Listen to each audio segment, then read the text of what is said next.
The espresso, the foundation of almost every drink on this list. Born in Italy, its name means pressed out. It's made by forcing hot water through finely ground beans at high pressure in under 30 seconds. A perfect shot is identified by the crema, a thin golden brown layer of foam on top that locks in the aroma. It's small, intense, and packs a punch. The ristretto. If espresso is a punch, ristretto is a knockout. Its name means restricted. It uses the same amount of coffee as an espresso, but only half of the water. This results in a shorter, more concentrated shot that is less bitter and much sweeter. It's the purest essence of the bean served in a tiny cup and usually finished in a single sip. Now let's go big with the Americano. This drink has its roots in World War II. American soldiers in Italy found the local espresso too strong, so they diluted it with hot water to mimic the drip coffee from back home. It's simply a double shot of espresso, topped with 6 to 8 ounces of hot water. The result? A smooth, easy-to-drink coffee that keeps the rich espresso flavor, but lasts much longer. Now we enter the world of foam with a cappuccino. Its name actually comes from the Capuchin friars, whose brown robes matched the exact color of the espresso mixed with milk. A classic cappuccino is a precise game of thirds: 1/3 espresso, 1/3 steamed milk, and 1/3 thick, airy milk foam. It's smaller than a latte, offering a stronger coffee taste and a luxurious, velvety texture that's often finished with a sprinkle of cocoa. Finally, we meet the latte. It's the velvety canvas of the coffee world. A latte is designed for volume and smoothness. It's simple, one shot of espresso and lots of steamed milk topped with just a thin layer of microfoam. This large volume makes it the perfect surface for intricate latte art, creating beautiful coffee designs while providing a milder coffee flavor and a texture that is exceptionally creamy and silky. Next, we meet the flat white, often called the velvet hammer of the coffee world. A flat white is designed for intense espresso flavor with a smooth, luxurious mouthfeel. It's simply a double shot of espresso and a small volume of microfoam. This small volume makes it much stronger than a latte, while providing a texture that is exceptionally creamy and velvety without the thick, airy foam. It's the perfect balance of bold coffee taste and smooth, subtle milk. If you want the punch of an espresso but with a tiny hint of sweetness, meet the macchiato. In Italian, macchiato means stained or spotted. It's literally a double shot of espresso, stained with just a dollop of creamy milk foam on top. It's the shortest milk-based drink, designed to take the edge off the espresso's bitterness without hiding its character. And for those who want their coffee with a side of indulgence, there is the Mocha, named after the port of Mocha in Yemen, famous for its chocolate-toned beans. It's a beautiful marriage of a latte and hot chocolate. One shot of espresso, mixed with rich chocolate ganache or cocoa, then filled with steamed milk and topped with a light foam. It's the perfect bridge between a bold caffeine kick and a decadent dessert. White tea is the purest and most natural expression of the tea plant. Unlike other varieties, it undergoes almost no processing. Harvested for only a few days in early spring, it consists of the youngest, tender buds still covered in silvery white hair. These leaves are simply withered in the sun and dried. Because there's no heat or rolling involved, the cellular structure remains intact, preserving a high concentration of antioxidants. The result is a liquor that is pale, delicate, and ethereal, with subtle notes of honeysuckle, melon, and white peach. Green tea is all about capturing the vibrant energy of spring. To keep the leaves from turning brown or oxidizing, tea masters apply high heat immediately after picking. In Japan, they often steam the leaves, which produces a deep green, oceanic, and grassy flavor. In China, they tend to pan-fire them in large woks, creating a nuttier, toasted profile. This process locks in the chlorophyll and vitamin C, making it a powerful tool for mental clarity. Oolong tea represents the height of a tea master's skill, sitting in the vast space between green and black tea. It is partially oxidized, anywhere from 10% to 80%. And its creation involves a rhythmic process of bruising, shaking, and rolling the leaves. This intentional damage releases complex enzymes that create an incredible spectrum of flavors. Light oolongs can taste like fresh lilies and spring rain, while dark roasted oolongs offer notes of charcoal, stone fruit, and burnt sugar. Often rolled into tight beads or twisted into long strips, oolong is a living tea that evolves with every single steep, revealing new layers of its story. Yellow tea is perhaps the most elusive and labor-intensive tea in existence.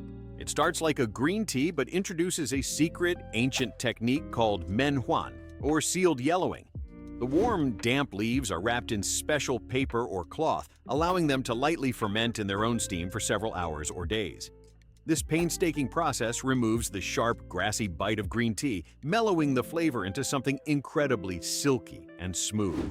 It produces a brilliant, golden yellow liquor with a sophisticated, honey-like sweetness. It is a rare masterpiece, often reserved for those who seek the pinnacle of tea craftsmanship. Black tea is the boldest and most robust chapter in our story. To achieve its deep color and strength, the leaves are fully oxidized. They are rolled to break the cell walls and left to turn completely dark before being dried. This transforms the fresh leaf into a powerhouse of flavor, full of tannins and rich complexity. A perfect cup of black tea offers a heavy body with notes of malt, dark chocolate, and dried fruits. Pu'er tea is the fine wine of the tea world, and it is the only variety that is truly fermented. Originating from Yunnan, China, it is often made from ancient large-leaf trees and then pressed into decorative cakes or bricks. Over years, and even decades, natural microbes transform the tea, making it smoother and more complex with age. A well-aged pu'er is thick, forest-like, and incredibly grounding, offering a deep, woody soul that no other tea can replicate. Matcha stands in a category entirely of its own. While other teas involve steeping leaves and then removing them, with matcha, you are consuming the entire leaf. Special tea plants are shaded from the sun for weeks before harvest to boost chlorophyll and L-theanine, then stone ground into a vibrant, neon green powder. When whisked with hot water, it creates a thick, frothy brew with an intense umami flavor and a creamy texture. It provides a unique, calm alertness, a steady stream of energy without the jittery crash. It's not just a drink, it's a meditative ceremony and a nutritional powerhouse in a single bowl. Herbal tea, technically known as a tisane, isn't actually tea at all, as it doesn't come from the Camellia sinensis plant. Instead, it's a vast world of infusions made from dried fruits, flowers, herbs, and spices. From the calming apple-like notes of chamomile to the spicy warmth of ginger or the zingy crimson of hibiscus, herbal teas are the ultimate caffeine-free ritual. They are the world's oldest pharmacy, used for centuries to heal, soothe, and relax. Whether it's a cooling peppermint or a floral rooibos, these infusions bring the healing power of the entire botanical kingdom directly to your cup. And finally, the most expensive and bizarre drink in the world. The story of the world's most expensive coffee didn't begin in a laboratory, but on the 18th century plantations of Indonesia. During the colonial era, Dutch settlers strictly forbade local farmers from gathering coffee beans for their own use. However, the farmers noticed that a small, cat-like creature known as the Asian palm civet, or luwak, would sneak into the fields at night to eat the ripest, reddest coffee cherries. Curiously, the animal couldn't digest the hard inner stone, the coffee bean itself, and passed it out whole. The farmers began collecting these discarded beans, washing, roasting, and brewing them, only to discover a flavor that was far smoother and more complex than anything the Dutch were drinking. This was the birth of Kopi Luwak. The secret lies in the unique biology of the civet. As the coffee cherry travels through the animal's digestive tract over a 24-hour period, proteolytic enzymes seep into the beans. This natural fermentation process breaks down the proteins that usually give coffee its bitter edge,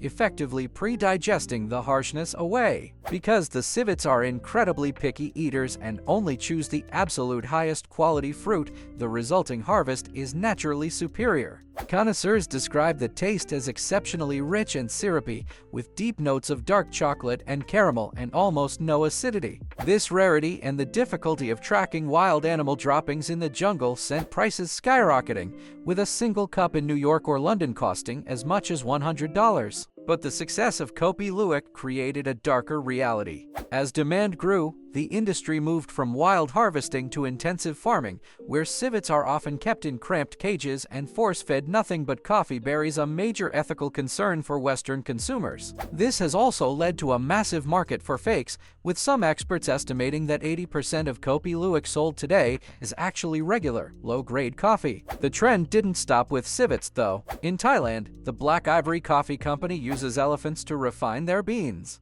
Because elephants are herbivores and their digestion takes up to 70 hours, the beans undergo a slow-motion fermentation that infuses them with delicate floral and fruit notes, pushing the price to over $2,000 per kilogram. The quest for the perfect cup didn't stop with mammals. It moved to the skies with the jacu bird of Brazil. On the Camasim estate, one of Brazil's smallest but most famous coffee farms, the jacu bird, a large, endangered, pheasant-like bird, was once considered a pest that destroyed crops. That changed when the farm's owner, inspired by Kopi Luwak, realized the birds were only eating the absolute best organic coffee cherries. Unlike the civet, the jacu bird's digestion is extremely rapid, and since it is a vegetarian bird, its stomach acid doesn't break down the beans but instead cleanses them of harsh tannins. The result is a rare, nutty coffee with hints of star anise and ginger. Because these birds roam free in the rainforest, workers must hike deep into the woods to find their droppings, making it an arduous and expensive process.